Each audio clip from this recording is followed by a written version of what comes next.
Okay, so what I want to do is just go over a quick 8 week part of our 8 week program here, go over kind of the workout overview.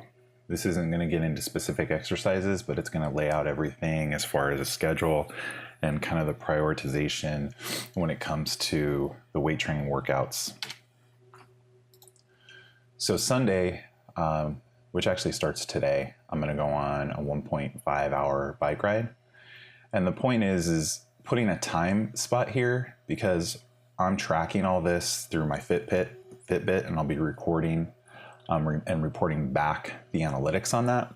But basically what it's going to do is we're going to look at a time window to see how my distance is increasing and my endurance is increasing over that time period. So in other words, let's say today I can do 20 miles in an hour and a half on my bike. Let's see where I'm at week 3, see if I'm doing 25. Okay, so that's kind of the point of that. And then I'm going to do a real specific, intense ab workout on Sundays as well, spending, full 15 minutes, which is a lot for me. I don't really like doing my abs, obviously.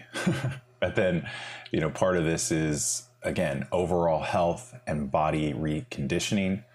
So for health benefits and anti-aging. And so a big part of that is also flexibility, right? I need to stay flexible. I sit a lot for my work, so I'm sedentary quite a bit, or I'm out meeting with customers, doing a lot of driving, doing a lot of flying. So for me, making sure I'm getting a full, 20 minutes of yoga in every week is huge on top of just normal stretching.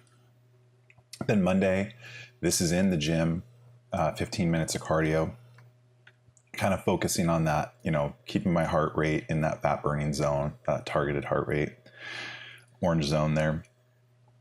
And so at my gym, I have a track, a running track, indoor track. So what I'm going to do is do like 2 sprint laps to kind of peg my heart rate up and then hop on like an elliptical or a treadmill for 15 minutes. So 15 minutes total, just to kind of do a little fat burn in the morning. Then that gives me an hour of actual lifting and weight training.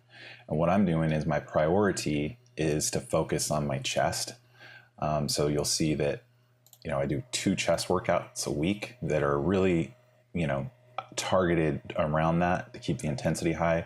I'm not incorporating any other muscle groups other than, doing some big movements, which are going to recruit other muscle groups as well. But that's kind of what I'm focusing on. So lower chest, this whole workout is kind of focused on, like 6 major lower chest exercises. Really focusing on developing that. Obviously, as I've gotten older and fatter, I start to get some man boobs going in the lower. So I want to focus on kind of developing those out. Obviously, that's not going to burn the fat off, but it's going to help me develop my lower chest. And then all this cardio that I'm doing throughout this whole program is going to help with that, right? It's to lower my body fat percentage. And then 10 minutes of high intensity interval training. And what I like to do is skip rope. So how it works is I do 1 minute, rest 30 seconds, and repeat that 7 times. So that's like 10 and a half minutes roughly, but I just put 10 minutes here. Tuesday, another cardio day in the gym, same protocol there. But now on my weight training, I'm focusing on, my back, tris, and then incorporating abs as well.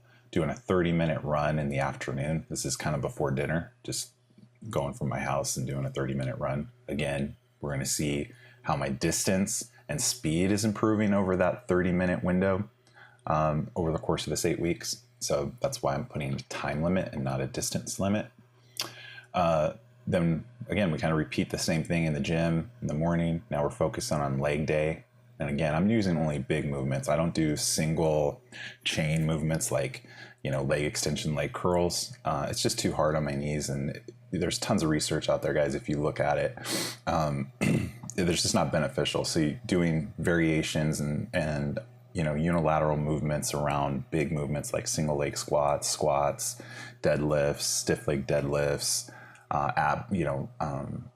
glute pull throughs, those kind of things is what I focus on for my leg day. And then obviously keeping intensity high in the gym is the key of this. And that's what I'm hoping that the peptides will help me with, is keep that intensity up, because that's what it's lacking in my, over the course of the last year. Is it's just a matter of like, I used to love working out, live for it. Now I just want to get through it. So I want to hopefully bring some intensity and love back in the gym for weight training. So then again, doing the high intensity interval training on the skip and rope. And then Thursday, I'm doing chest, this time not focusing on the lower chest, but really doing a full chest workout, to incorporate, traditional bench press, incline, chest flies, modified pull, crossovers, that kind of stuff. And then a 30-minute run again.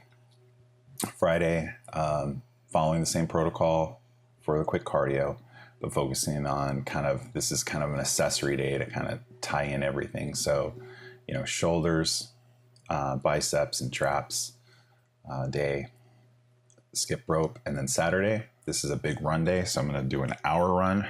Right now I can do about 10 minutes. About 5 minutes or so. So again, keeping that window, seeing how my speed improves and my endurance. And then again, focusing on a big ab workout. It's going to be a little different than this. So, this might be some, lateral stuff and, different kind of functional movements, and then doing 15 minutes of planking just to kind of really focus on my core. So that's basically it, guys. That's my weekly overview of kind of what the schedule is going to break out from a workout perspective. It's manageable. It's something that I think, is definitely manageable from a time perspective. Just kind of get everything in and kind of break it up. I'm spending, if you look at this, you got an hour and 25 minutes of workouts on most days. And then the days I have more time, I'm incorporating, definitely more cardio. So that's it. Hope that's helpful.